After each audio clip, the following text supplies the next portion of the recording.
I've been thinking a lot about war recently. It's such a complex and multifaceted topic, isn't it? On one hand, there's the argument that war can bring about necessary change and even freedom, but on the other hand, the cost in human lives and suffering is just unimaginable. I couldn't agree more. War is often romanticized in movies and books, but the reality is far from glamorous. It's brutal, and it leaves lasting scars, not just on the land, but on the people involved as well. Soldiers come back with physical and emotional wounds, and the civilians caught in the crossfire are left to pick up the pieces of their shattered lives. Exactly, and it's not just the immediate effects of war that are devastating. The aftermath can last for generations. Look at the world wars, for example. The geopolitical landscape was completely reshaped, and the effects are still being felt today. And let's not forget about the impact on families. Many lose their loved ones, and those who come back are often changed, haunted by what they've experienced. It's true. And it's not just the soldiers who suffer.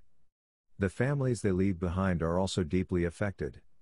Children growing up without a parent, spouses left alone to pick up the pieces.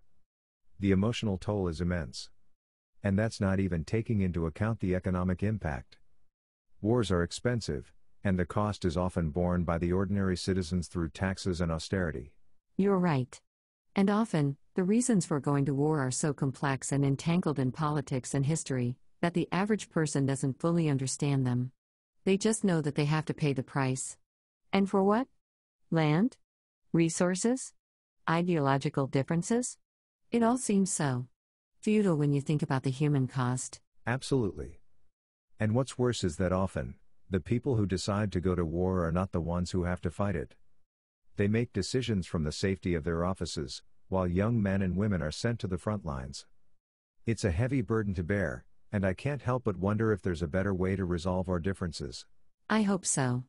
I hope that as a society, we can find a way to solve our conflicts without resorting to violence. War should be the last resort, not the first.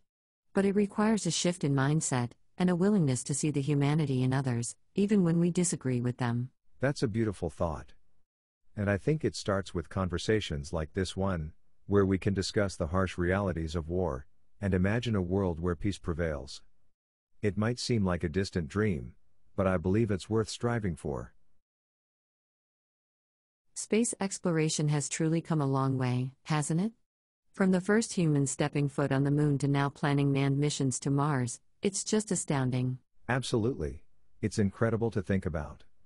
The advancements in technology and our understanding of the cosmos have grown exponentially.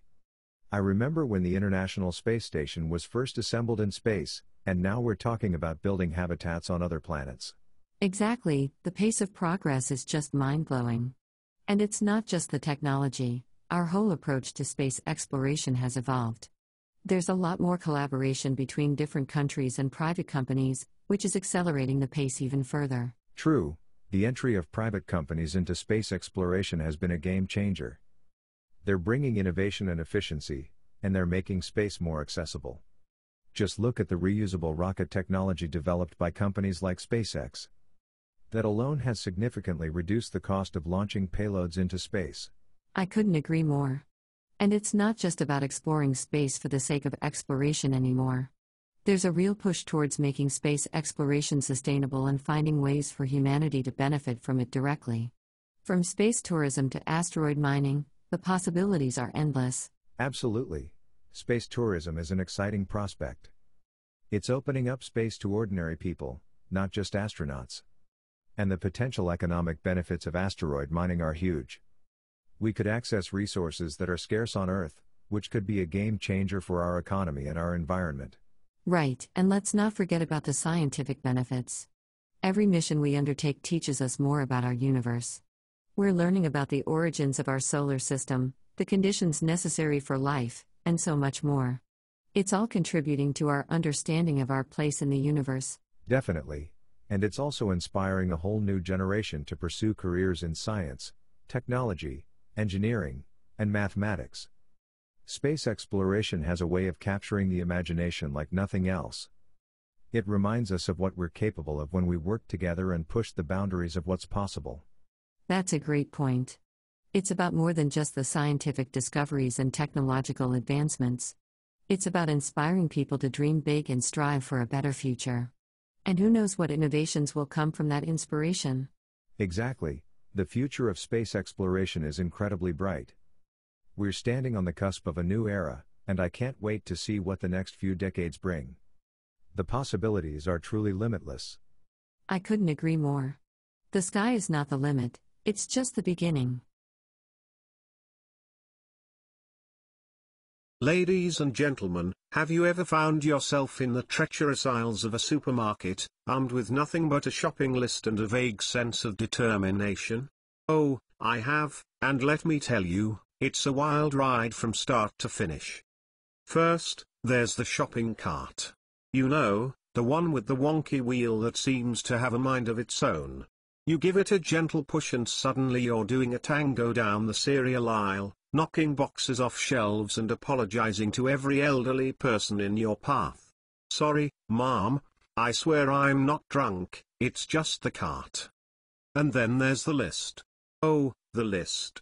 You write it out so carefully, so meticulously, and yet the moment you step foot in the store, it's like trying to read hieroglyphics.